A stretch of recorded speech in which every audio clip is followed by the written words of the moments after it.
A que extremos pode chegar um adulto quando tem uma infância sem amor, com a autoestima no buraco, uma carência afetiva e necessidade de aprovação extremas quando cai nas mãos de uma pessoa totalmente sem escrúpulos?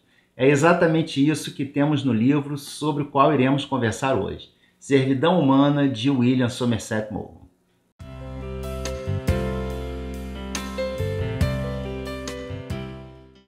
Olá pessoal, bem-vindos a mais um vídeo aqui no Livros e E-Books. Se você ainda não conhece o canal, eu sou o Carlos e aqui eu compartilho com vocês as minhas experiências de leitura. Se estiver conhecendo o canal agora, eu espero que goste desse vídeo e já deixo o convite para conhecer o conteúdo já publicado e, se gostar, faça sua inscrição e ative o sininho das notificações para ficar sabendo em primeira mão quando eu lançar um novo vídeo. Essa foi a primeira dica que eu recebi de uma espectadora aqui do canal, uma grande amiga minha, logo assim que eu comecei a publicar vídeos. E é também uma daquelas obras das quais eu sempre ouvi falar, muito elogiada, volta e meia esbarrava com menção a ela em algum texto, ficava com aquela vontade de ler, mas por um motivo ou outro acabava ficando para depois e nunca lia. Até que recentemente eu ganhei de presente essa edição da Bárbara, do canal Livros e Filmes da Bá. Eu acho que muita gente já conhece, mas se não, não sabe o que está perdendo. O foco principal dela é nos livros e filmes de terror e suspense, especialmente obras mais antigas e esquecidas, das décadas de 70 e 80. E ela consegue desencavar muita coisa legal nos sebos e traz pra gente de uma forma super alto astral, divertida e principalmente muito honesta e sincera. Mas eventualmente ela traz também alguma obra fora desse gênero e essa foi uma delas. O link para o vídeo dela estará na caixa de descrição, eu recomendo muito irem lá conhecer o canal. Então ela me presenteou com essa edição e assim que eu recebi já coloquei na lista para ler. Então, se você estiver assistindo, mais uma vez, muito obrigado pelo presente. Se não fosse por ele, eu sei lá quanto tempo ainda levaria até eu ler essa obra. E esse vídeo, excepcionalmente, é ao mesmo tempo uma resenha e o vídeo de leituras do mês, porque esse foi o único livro que eu li agora no mês de agosto. Para não dizer que eu li apenas ele, eu estou dando continuidade ainda à leitura do volume 4 das Mil e Uma Noites. Estou aqui mais ou menos na metade, mas leitura completa foi mesmo apenas o Servidão Humana. E essa edição nem parece tão extensa, né? Tem 562 páginas, mas olhem só a letrinha. É uma edição já antiga, publicada pela Abril, facilmente encontrada em sebos, mas existe uma outra da Editora Globo, também fora de catálogo, infelizmente, e essa já tem mais de 800 páginas. Então não é um livro que se lê rapidamente, embora a leitura seja muito tranquila e envolvente, daquelas que a gente não tem vontade de largar. E junto com o livro, a Bá me mandou esse bilhetinho aqui. Carlos, desejo uma excelente leitura, mas já aviso, vai passar raiva. E essa é uma fala constante quando ouvimos falar desse livro, então eu já esperava passar raiva, só não sabia que seria tanta. Em vários momentos dá mesmo vontade da gente entrar no livro, dar um sacode nos personagens, e como a gente não pode fazer isso, a vontade é de jogar o livro na parede. Mas não porque ele seja ruim, muito pelo contrário. É uma obra magnífica, daqueles clássicos com C maiúsculo, e tão bem escrita que a gente se sente totalmente envolvido na trama, né? Esse livro foi lançado em 1915, numa época em que o Reino Unido, que saído há pouco dos rigores da era vitoriana, e em pleno auge do Império Britânico, estava experimentando um grande desenvolvimento social, econômico e cultural. E a literatura também teve um avanço nessa época, com muitos escritores experimentando novos estilos, como o Henry James, o Joseph Conrad, a Virginia Woolf, o James Joyce, entre outros. E foi uma época também de popularização da leitura entre as classes mais baixas, por conta do aumento da escolaridade e do barateamento dos livros, um processo que tinha começado já alguns anos antes com o Dickens. Só que esses autores, justamente por terem essa escrita mais experimental, mais difícil, não dialogavam muito com o povo, não eram lidos pelo grande público. E aí começou uma situação que perdura até hoje. Será que os escritores que vendem muito não têm qualidade literária? A elite econômica e a imprensa começaram a torcer o nariz para uma leva de escritores de sucesso, né, como o Conan Doyle, a Agatha Christie, o Graham Greene e também o Somerset Maugham. Ele mesmo costumava brincar com isso, dizendo que ele estava entre os melhores do segundo escalão da literatura britânica. E tinha razão para isso, porque ele foi um dos mais bem-sucedidos economicamente, com as suas obras saindo em tiragens absurdas e uma grande disputa pelos direitos autorais de adaptações para teatro e cinema. Mas, além de ser extremamente popular, a sua escrita não tinha nada de inferior, muito pelo contrário. Tanto que hoje ele é reconhecido como um dos melhores escritores da época, né? E isso mostra que é totalmente possível conciliar qualidade com vendagem. E que essa história de alta e baixa literatura é uma grande bobagem. Esse é um romance de formação e nele nós temos a história da vida de um jovem, o Philip Carey, que fica órfão aos 9 anos de idade, vai para a casa de um tio materno que é pároco de uma cidadezinha do interior. E os tios são bastante pobres, já idosos, e como eles nunca tiveram filhos, eles não têm nenhum jeito com criança, né? A tia ainda tem alguns gestos de carinho com o garoto, né, meio desajeitados, mas o tio não. Ele é bem ranzinza, bastante rigoroso com o sobrinho, especialmente nas questões religiosas, né, porque ele colocou na cabeça que o garoto deve ser também um pároco. Para piorar, o Philip tem o pé torto, né, o chamado pé equino, que é um defeito congênito que faz com que a pessoa não consiga apoiar o pé no chão e manque. E ele é bastante sensível em relação a esse problema, inclusive em uma cena bastante tocante, depois de que ele ouve na igreja aquela passagem sobre a fé mover montanhas, ele começa a orar com muito fervor para que seu pé sare e, como nada acontece, começa aí uma ruptura de suas crenças religiosas. Para concluir seus estudos, o Philip vai para um internato bastante rigoroso e lá, por conta do pé, passa a ser alvo de provocações cada vez piores dos outros garotos. E com isso vai se tornando cada vez mais retraído e tímido, já que ele não pode participar da maioria das brincadeiras e esportes com as outras crianças. E à medida que ele vai crescendo, ele vai perdendo cada vez mais a sua fé, até perceber que não tem como ser sacerdote com as suas crenças abaladas. Então ele vai para a Alemanha terminar seus estudos, volta para a Inglaterra, passa um tempo em Londres como aprendiz de contador, mas percebe que esse também não é um futuro que o atrai. E nessa época de volta à casa dos tios, ele tem também o seu primeiro envolvimento amoroso com uma parenta da tia que está de visita, que é bem mais velha que ele, e essa situação da mulher madura seduzindo o rapazinho ingênuo, né, rende cenas bem engraçadas nessa parte.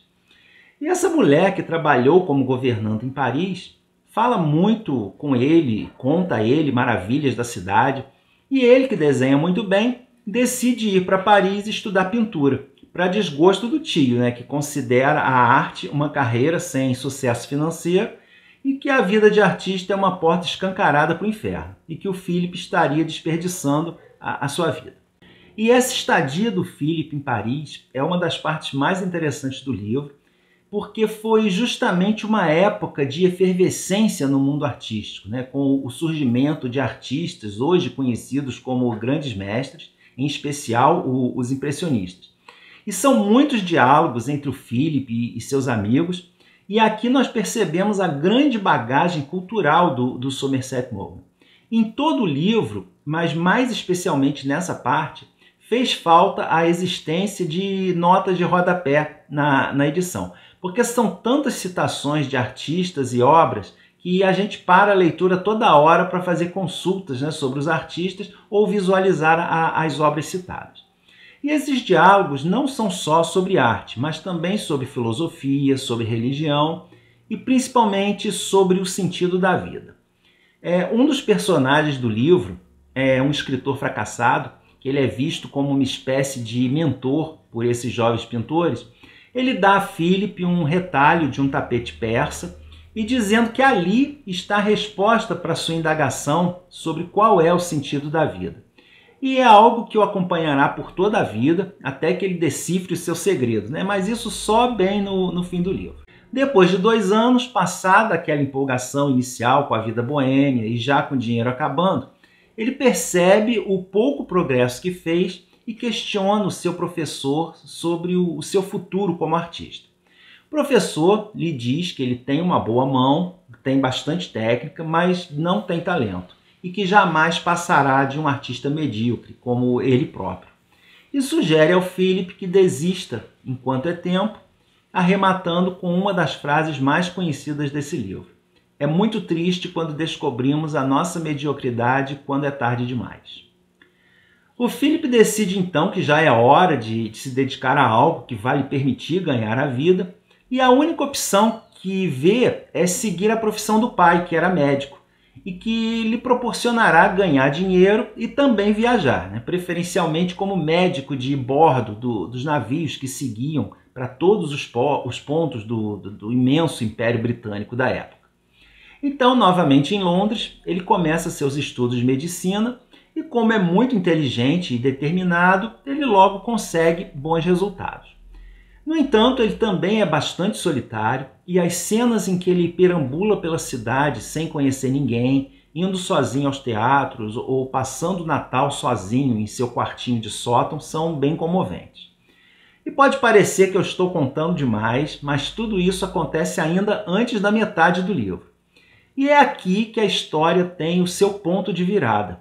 Quando o Philip, indo a um pub com um amigo, conhece aquela que provavelmente é uma das mais repulsivas personagens de toda a história da literatura, a garçonete Mildred, que é uma moça pobre, interesseira, antipática, grossa, que não gosta nada do Philip, mas suporta sua companhia porque ele a leva para sair e lhe dá presentes caros.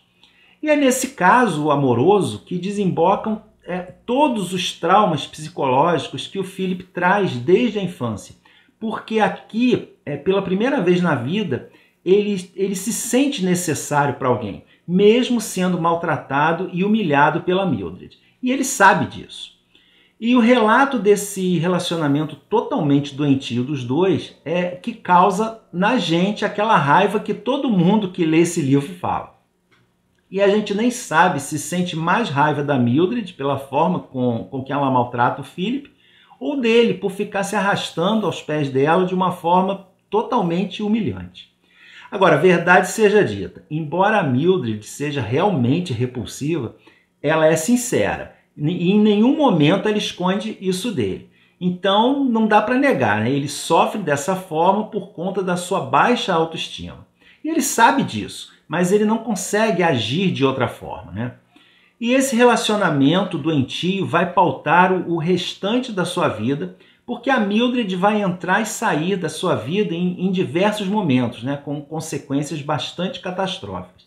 E o Philip irá afundar cada vez mais e conhecer os níveis mais baixos da miséria humana, conhecendo também pessoas e situações das quais ele sequer tinha conhecimento e que farão com que ele reflita cada vez mais sobre o sentido da vida, até entender o que o seu amigo lá de Paris quis dizer quando lhe deu aquele pedaço de tapete, né? E aí ele descobre que a resposta é infinitamente mais simples do que nós imaginamos. E um outro ponto bastante levantado quando se fala desse livro é que ele foi muito calcado na vida do próprio escritor, que colocou muito de si mesmo no Philip.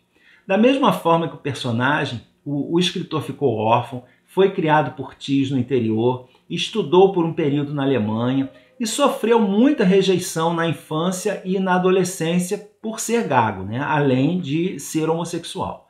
Não se sabe exatamente o quanto daqui foi uma vivência real, o que saiu de sua imaginação, mas ele mesmo afirmou que o romance tinha muito de autobiográfico.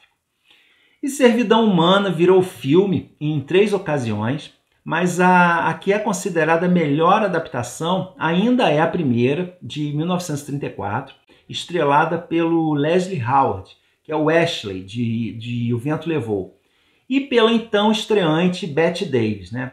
num papel que foi recusado por várias grandes atrizes da época que tinham medo de marcar as suas carreiras interpretando uma mulher tão desprezível. E o filme está em domínio público, é fácil de assistir, o link também está na caixa de descrição. É um bom filme, bem fiel, mas ele faz o recorte do relacionamento do Philip e da Mildred. E claro, né, com isso ele perde muito do contexto psicológico do livro. E como ele também avança bem mais rápido na trama, fica mais superficial. Então eu acho que quem assiste só o filme não tem um entendimento muito completo das motivações dos personagens, né, que são bem complexas. Então eu recomendo que leia o livro antes de assistir. Em suma, Servidão Humana é um livro que traz muito o que pensar. O Philip é um personagem muitíssimo bem construído, bastante humano, e não tem como não nos identificarmos com ele em algum momento, né? Afinal de contas, quem de nós não fez uma ou várias burradas na vida? Mas apesar do tema pesado, é um livro bem agradável de ler. O Morgan tem uma escrita bastante elegante, fácil de acompanhar. É uma leitura realmente apaixonante e envolvente. Então, eu recomendo que você dê uma olhada no sebo mais próximo, na biblioteca da sua cidade, ou vasculhe aí a coleção dos seus pais, dos seus avós. Só não deixe passar a oportunidade de ler essa obra maravilhosa e também, claro, passar muita raiva. Então eu vou ficando por aqui. Eu espero que eu tenha conseguido dar uma boa ideia do que trata esse livro e por que vale a pena lê-lo. Se você gostou, não deixe de dar sua curtida nesse vídeo e deixar seu comentário, né, sobre o livro, sobre o filme. Um grande abraço e até o próximo vídeo.